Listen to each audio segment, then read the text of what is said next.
The finale of Seinfeld wasn't a courtroom. It was purgatory, and the judge wasn't sentencing them for skipping a mugging. He was deciding where four genuinely terrible people spend eternity.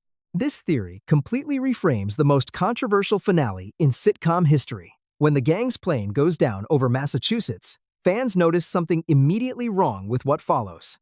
The town of Latham is impossibly small, impossibly petty, and impossibly organized. Witnesses from years of past episodes fly in from across the country on zero notice. A judge delivers a moral verdict so precisely constructed it sounds like it was written by God, not a Massachusetts prosecutor.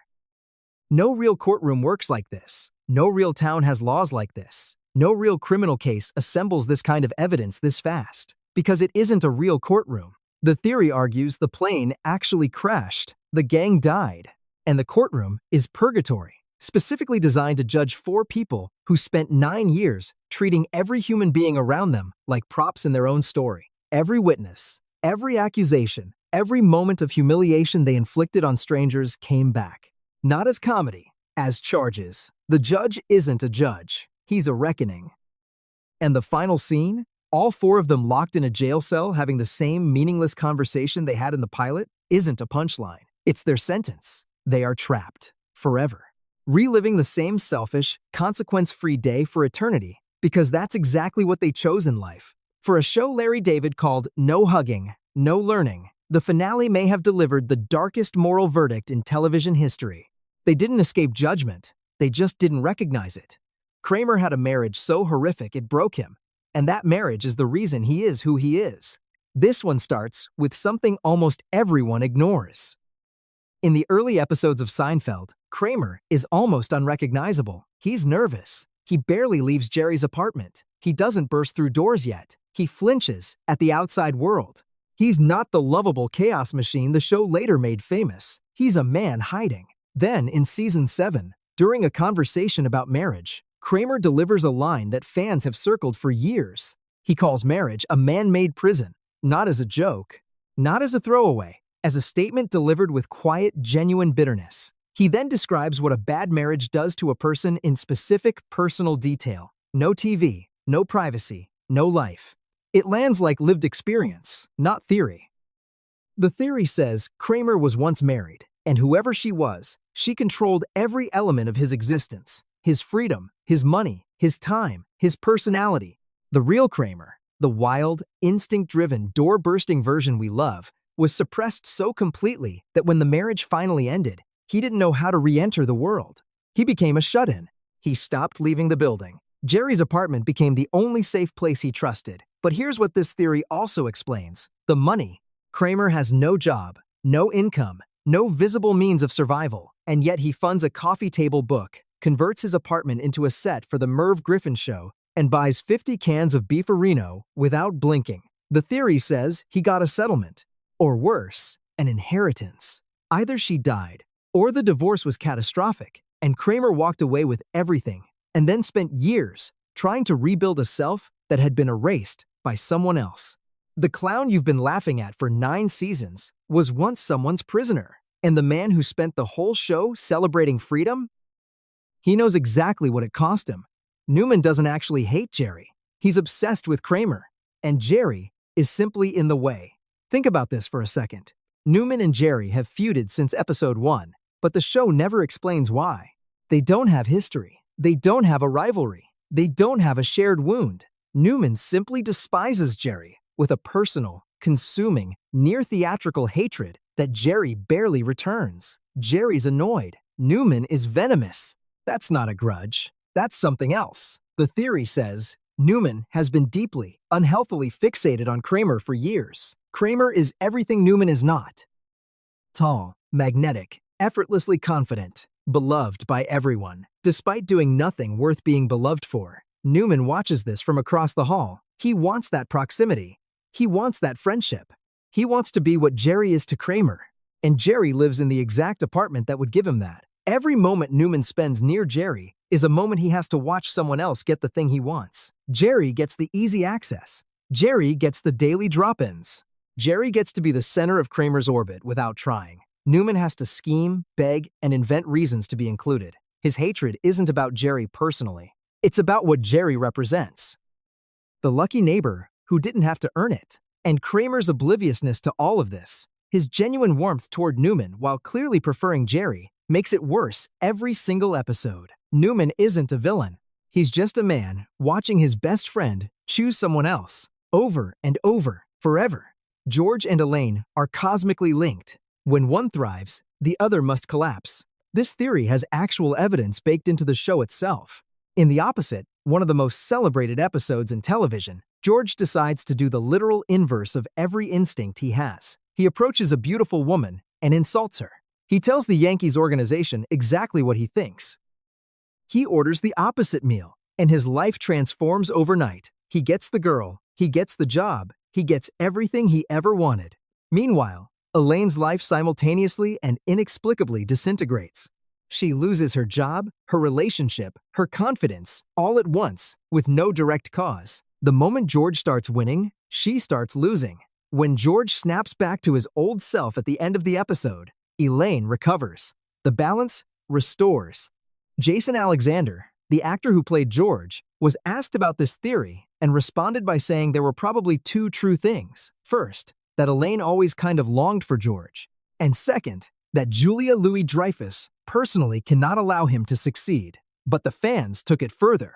The theory says George and Elaine exist in a closed karmic system. They share one pool of luck between them, and it constantly transfers. Every time you watch an episode and George is miserable, check what Elaine is doing. She's usually thriving. Every time George lands something, look over at Elaine. Something's falling apart. It's not coincidence. It's the architecture of the show exposing a hidden rule that nobody named but Larry David somehow built into 9 seasons without ever explaining. These aren't two characters with separate lives. They're the same coin, and it never lands on the same side twice. Jerry is actually a terrible stand-up comedian, and everyone on the show knows it and simply won't say it. This one hits differently because it's hidden in plain sight. We accept throughout 9 seasons that Jerry Seinfeld, the character, is a working, respected, professionally successful comedian. His friends treat him like he's good. The show treats him like he's good. But there's a problem. We almost never see an audience respond to his material with genuine enthusiasm. His sets open and close the episodes, and the laughs are polite at best. His jokes are safe, observational, occasionally flat. For a man whose entire identity is being funny, we never actually see him be funny to anyone who matters. Fans started asking why George and Kramer are constantly in his apartment, giving each other updates. One theory says it's because Jerry is actually on tour most of the time. He's rarely home. The gang catches him between gigs. But that theory was then flipped. What if he's barely working? What if Jerry's stand-up career is quietly failing?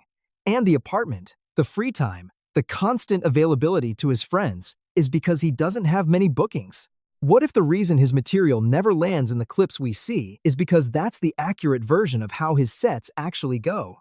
This reframes Jerry, not as the grounded center of the show, but as the most delusional member of the group. George knows he's a failure. George confronts it daily. Kramer knows he hasn't made it. Elaine knows her career is turbulent. But Jerry walks around with complete self-assurance in a career that the show never actually proves is working. He's not the stable one. He's the one whose delusion is just better dressed. Crazy Joe Davola is the lopper, and his entire arc was a serial killer origin story, hiding inside a sitcom. Crazy Joe Davola is one of the most unsettling characters ever written into a comedy. He stalks Jerry. He appears in clown makeup. He attacks people at random. He shouts Latin battle cries. He is clearly, verifiably unhinged in a way Seinfeld never resolves. His storyline just ends. He disappears. The show moves on. Meanwhile, starting in the later seasons, a serial killer called the Lopper begins murdering people in New York who resemble Jerry Seinfeld. The killer is never identified. The case is never solved. The show treats it as a dark background joke that never pays off. Fans didn't let it go. The theory argues these two storylines are the same storyline. Davola's obsession with Jerry, his documented violence, his clown disguise, and his pattern of targeting Jerry-adjacent situations all align perfectly with a man who graduates from stalking to murdering people who look like his target. The last time we see Davola, he attacks Jerry in a TV studio. His disappearance from the show isn't a writing decision, it's a story decision. He went underground. He started escalating. He became something the show could only reference obliquely because naming it directly would break the comedy. A man in clown makeup, attacking people who look like Jerry, was hiding in plain sight across 9 seasons. The show about nothing had a serial killer in it. They just never said his name. The gang never actually liked each other. They stayed together because they had no one else. This theory is the one that hurts most when it lands. Watch the group interactions across 9 seasons without the laugh track. George is constantly humiliated by Jerry, who delivers brutal assessments of George's failures with surgical precision and zero warmth. Elaine openly competes with Jerry, undermines him, and treats his relationships as inconveniences. Kramer uses Jerry's apartment as a personal convenience store, rarely reciprocating anything. The friendships are almost entirely transactional. There are almost no moments of genuine tenderness between the 4 of them. When someone gets a good thing, the reaction is usually mild, sometimes competitive, occasionally resentful. When someone fails, the response is often laughter. Not supportive laughter, comfortable laughter. The kind you hear from people who are quietly relieved. It wasn't them. The theory says, these 4 people are together because New York is isolating, adulthood is lonely, and none of them are likable enough to build real connections with anyone who has other options. Jerry's rotating roster of girlfriends never sticks because every woman eventually sees who he is. George's relationships collapse under the weight of who he is. Elaine cycles through men who won't tolerate her. Kramer exists in his own dimension that no functional person can share long-term. They are each other's last resort. The booth at Monk's isn't community. It's everyone clinging to the only people pathetic enough to keep showing up. And the finale puts them in a cell together for the rest of eternity. Which, if you follow the theory, isn't punishment at all. It's just what they've always been doing. Trapped together, going nowhere, talking about nothing, forever. Kramer isn't a human being. He's a dog. And the whole show is written around it. This sounds insane until you watch the evidence stack up. And then you cannot unsee it. Kramer never walks into a room. He bounds, lunges, and falls through doors with the physical recklessness of something that doesn't understand doors yet. His body movements throughout the show have been cataloged by fans as uniquely non-human. He slides on floors. He overshoots destinations. He cannot regulate his own momentum. Normal adults stop moving when they mean to stop. Kramer keeps going. His emotional responses are immediate and enormous, then completely forgotten. A dog sees a squirrel, loses its mind, and then it's gone. Kramer sees an idea, screams, acts, and then 5 minutes later, it never happened. He has no memory of consequences. He holds no grudges. He recovers from catastrophes instantly. He feels everything at full intensity and then returns to baseline with no processing time. He eats constantly, eats from wherever food exists, including other people's food, without asking. He has an instinctive need to be physically close to the people he loves. He communicates significantly through physical gestures and sounds before words. He is baffled by social contracts that every human treats as automatic. The Peanuts theory, which maps the Seinfeld gang onto Charles Schultz's characters, assigns Kramer to either Pigpen or Snoopy. The fan who wrote it noted that Snoopy is exactly a dog who behaves as if he's a person, believes he's cooler than he is, and wanders confidently through a world he doesn't fully understand. Jerry is Linus, attached to childhood objects Superman and sugary cereal, the way Linus is attached to his blanket. George is Charlie Brown, neurotic, self-defeating, convinced the universe has it out for him specifically. Elaine is Lucy, withholding, and occasionally cruel. These aren't casual comparisons. The architecture of the character dynamics maps almost exactly, which means either Larry David accidentally recreated Peanuts in live action, or he did it on purpose and never told anyone. Jerry's apartment is the only place in the show that is actually real. Everything else is in his head. This one builds slowly and then becomes impossible to shake. Jerry narrates the show through his stand-up. He begins episodes and ends them. He is the lens through which everything is interpreted. And fans notice something about his stand-up that the show treats as just a format decision.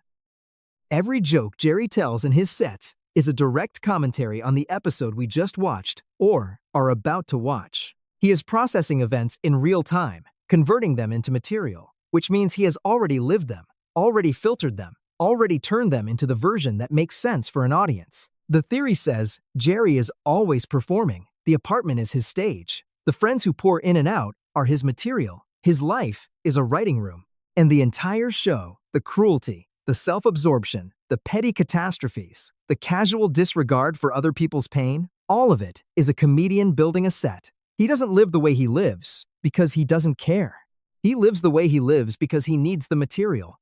George's failures are content. Elaine's disasters are content. Kramer's chaos is the most reliable content source he has. This reframes Jerry's passivity throughout the show. He never intervenes. He rarely helps. He watches things fall apart with an almost journalistic detachment. Not because he's selfish, though he is, but because a comedian who fixes the problem doesn't get the story. He needs the ending. He needs the punchline. And the punchline always requires someone to suffer just long enough to make it funny. Jerry Seinfeld, the character, may be the most coldly calculating person in the entire history of the sitcom, and he hit it by being the one holding the microphone. The show is called Seinfeld, not George, not Elaine, not Kramer, Seinfeld, because from the beginning, it was always told from inside one man's performance. And whether they were in purgatory, or trapped by karma, or trapped by each other, or trapped by the version of events he chose to tell, the only person who ever really controlled the story was the man on stage. You just spent the whole time watching his set. If this hit differently than you expected, subscribe. There are at least a dozen more of these waiting, and some of them are even darker than this one.